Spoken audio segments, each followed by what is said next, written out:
Hello everybody, welcome back to another video, and yeah, I know what you're thinking when you read this title. Isn't this about like 4 months too late? And yeah, you would be right. This is a bit late compared to what it probably what should have came out and where other people probably posted their versions of this video. But due to being very busy and having other end of the year videos and even beginning of the year videos I wanted to get to, I ended up just having to push this one off until I wasn't able to do it. I thought this video might not happen, but then I thought it's Wrestlemania week. At least, hopefully, it is by the time you're seeing this. That's the goal. But you should be seeing this on WrestleMania week, and I thought that's actually a great time to drop this video because we're getting excited for WrestleMania. We're getting into wrestling. I'm gonna make my top 10 matches. I just realized I am Lyra, so the goal is to watch this. So poor Lyra. I just don't realize that she has a disadvantage now because of that. Me not playing.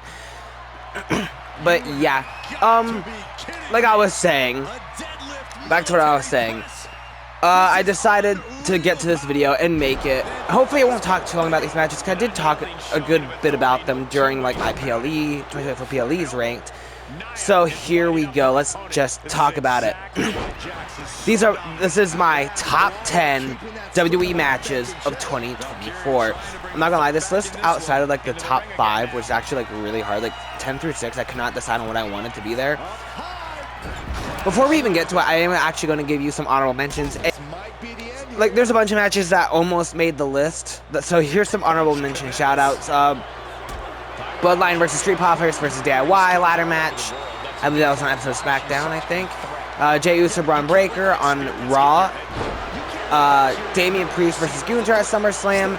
Bayley versus Nia Jax at SummerSlam. Lyra Valkyria versus Nia Jax at King and Queen of the Ring, which is what we're kind of seeing here. Sheamus versus Ludwig Kaiser versus Braun Breaker at Survivor Series. Drew McIntyre versus Damian Priest at Clash at the Castle. The men's War Games match. And then the men's and women's Elimination Chamber matches. And then the ones that actually almost made the list and actually ended up putting at spots number 12, the men's Royal Rumble match. First of all, I love the Royal Rumble. I find the Royal Rumble to be so much fun. And I just thought the Royal Rumble was a blast this year. And seeing Cody Rhodes win it again, going back-to-back, 2-time Royal Rumble winner, and where that ended up, I really liked it. And then at number 11, I had the women's Royal Rumble match. Again, really like Royal Rumbles. I thought they picked a great winner in Bayley to win the Rumble, giving 3 out of the 4 horsewomen a Royal Rumble win. And yeah, they just barely didn't make the match, because I found that I actually enjoyed watching the 2 that are above it just slightly more, that just barely made it. So let's get into the official top 10, I guess. At number 10, I have the men's Money in the Bank ladder match from, well, Money in the Bank. I thought this was a lot of fun. Now I think I just really enjoy gimmick matches, because Royal Rumble was almost on this list, and now the men's Money in the Bank ladder match is on this list. I have a fun time seeing all the chaos that ensues and all the violence they're able to inflict on each other, throwing them onto ladders. There's some crazy spots of them coming off the ladders, onto ladders.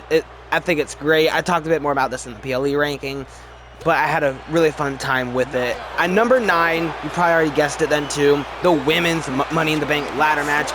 I thought this was just slightly a bit better, and I did think that Chelsea Green was going to win it.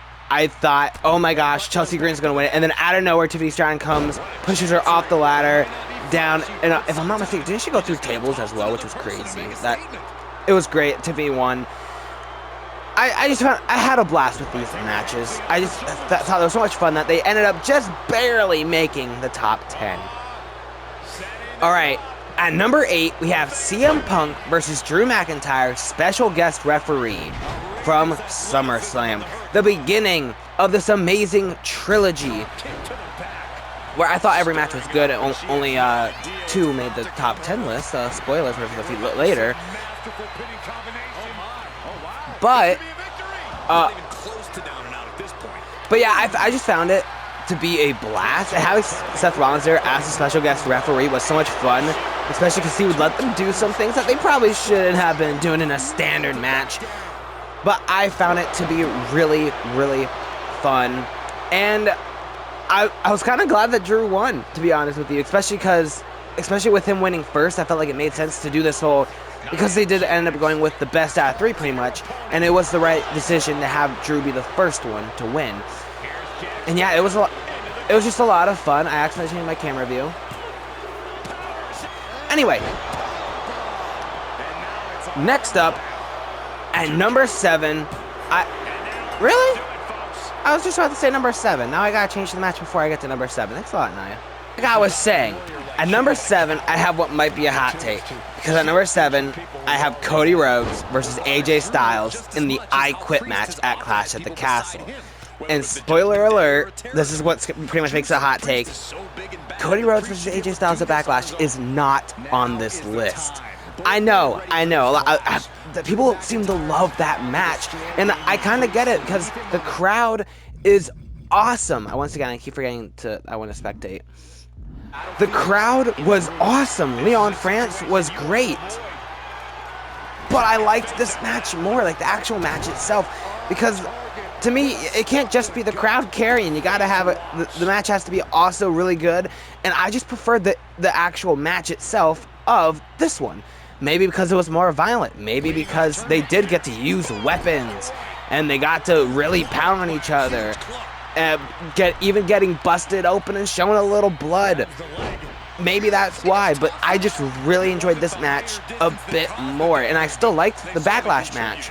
I just prefer this one. If you gave me both matches and said what you're watching which one, I'd go with the I Quit Clash of the Castle match, and I end up liking it so much that it did get a spot on my top 10. Like I said, I know that's a hot take, controversial. Everybody's gonna be like, "How dare you? Why do you like this more than the Backlash match?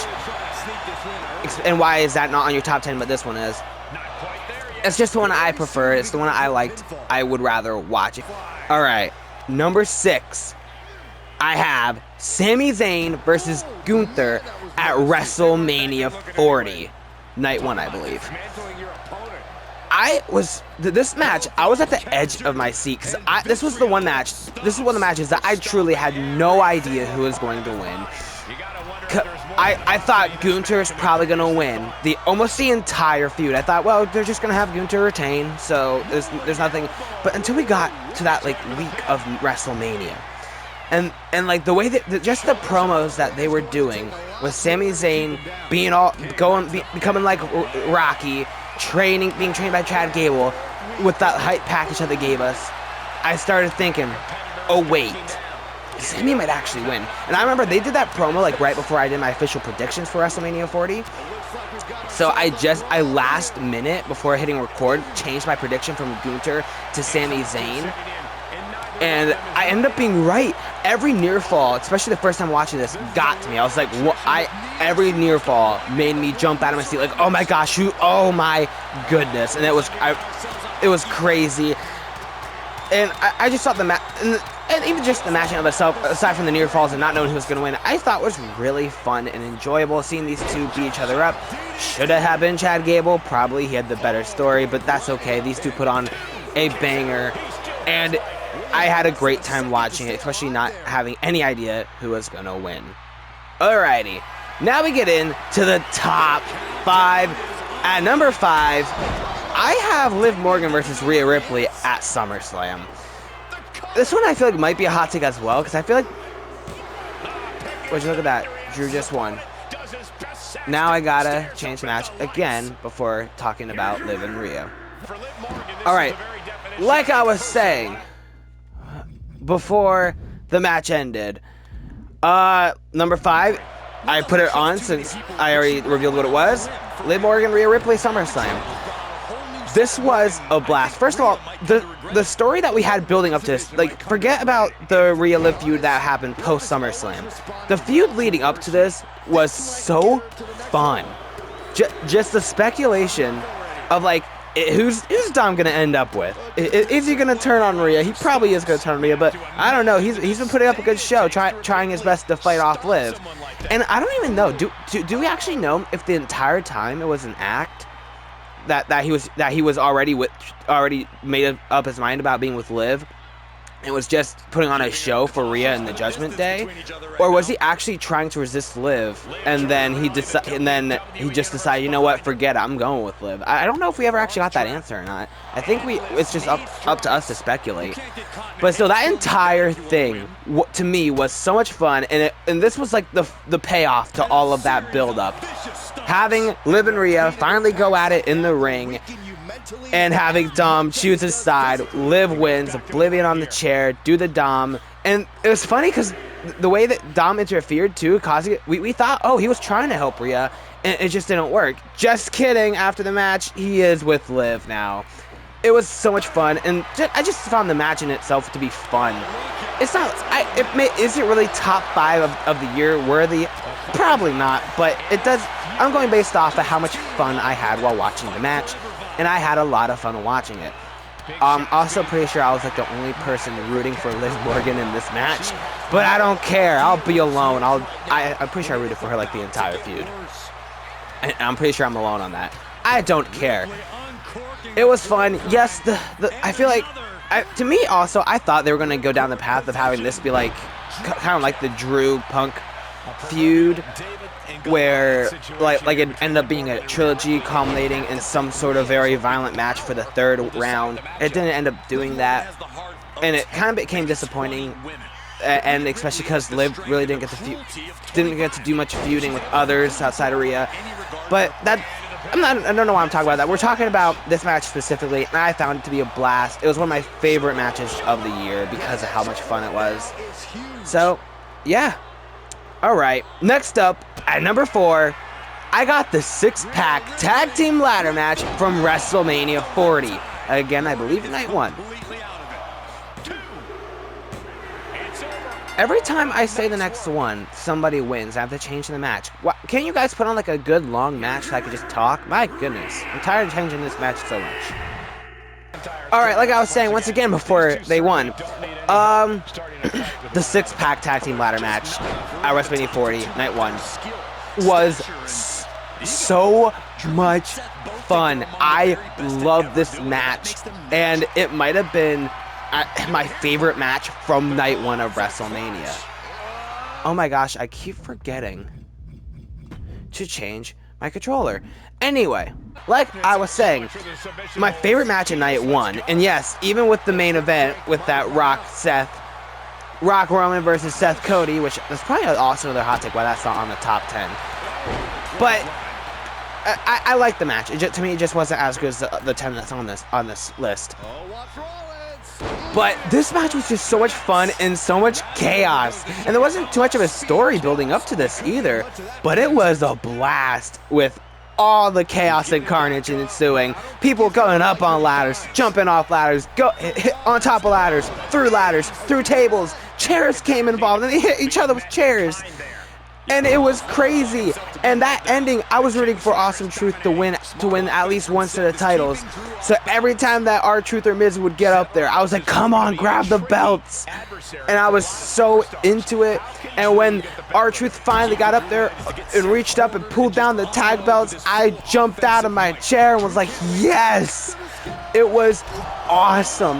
And on top of that, we had the super fun moment where R-Truth, forgetting that they're in a ladder match, goes on the outside of the ring, reaches his hand out for Miz to give him the hot tag.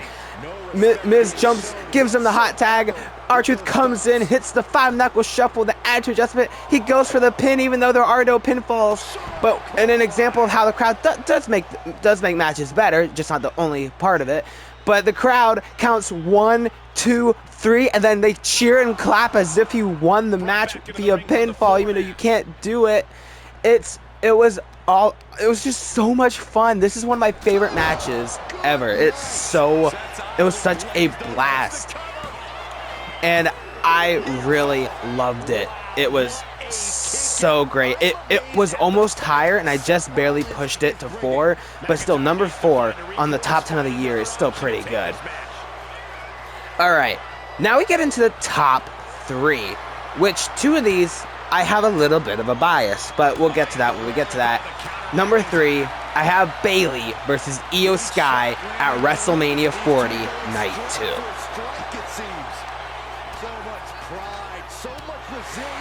Yeah.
Yeah, like I said, so I was actually there in person for night 2. My first ever in-person Wrestlemania, possibly only ever.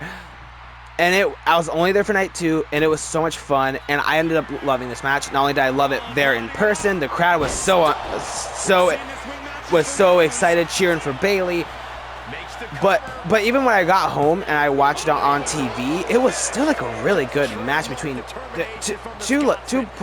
two great wrestlers, and it was just so much fun. I kind of had a feeling Bayley was going to win it, but even still, the near falls got to me a couple times. And yeah, I don't even know what more to say other than I thought this match was a blast.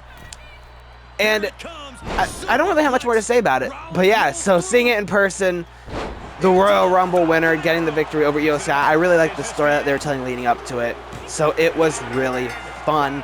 And when you look at that, this time them winning lines up with me moving on to the top 2. Alright, now back to what I was saying. I decided to put this match on, because why not, for fun.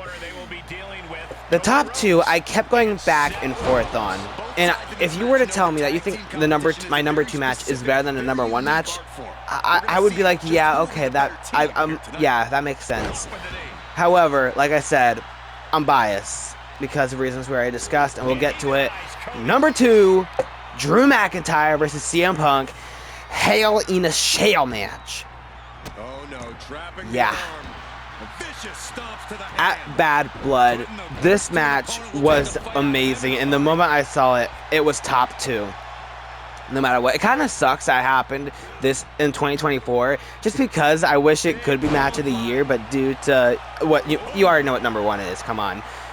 But due to my number 1 and the reasons behind it, I just couldn't have it at number 1. But this match, it was great because it didn't feel like a wrestling match. It felt like two guys who hate each other fighting and really trying to hurt each other. They used all kinds of weapons. They got bloody, like bloody, and apparently not all of it was meant to. Like, from what I understood, if I was reading correctly, they were supposed to bleed, but not nearly as much as they did. At least Drew McIntyre. It got violent, it got bloody, but they also did a good job at building up the match well enough that it didn't feel like violence for violence sake or blood for blood's sake, which can be a problem sometimes where it's like, oh, look at all the blood, but there's no meaning behind it. Why do we have so much blood? But instead, it felt like because of this feud building up, really since WrestleMania 40, it felt earned, it felt deserved, almost like it needed this level of violence and blood, and that's awesome. And it really did feel like part 3, the end of the trilogy, and an amazing feud. And it was awesome. It should have main evented Bad Blood, and the fact that it didn't is absolutely terrible and stupid. I really enjoyed Cody Rhodes and Roman Reigns versus Solo, and I think, well, who was it? Jacob Fatu, I think it was. That was a lot of fun. And it's cool to see Cody and Roman in the ring together, whether they're on the same side or on opposite sides. And I get it, The Rock showed up to do absolutely nothing. But still, I don't care. This should have main evented. It was amazing. And yeah, so it's definitely one of my favorite matches. One of my favorite Cell matches as well. I don't have anything else to say about it. I loved it. Let's move on to number one. And you know what number one is. Number one, Cody Rhodes versus Roman Reigns, Bloodline Rules, WrestleMania 40, Night 2. Like I said, I was there for this in person. It was amazing. It was Avengers Endgame, but for wrestling. Cody finished his story. It was amazing. And I've talked about this match so many times in a bunch of other videos. I talked about it in my WrestleMania 40 review. I talked about it in my ranking of the WrestleMania 40 matches. And I talked about it in my 2024 PLE's match rank. So I decided, you know what, I'm not actually going to talk about this match. And assuming YouTube doesn't get mad at me, I don't think they should. I'm not going to tell you anymore about why I love this match so much. I'm just going to show you.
So hopefully you did see that and everything worked.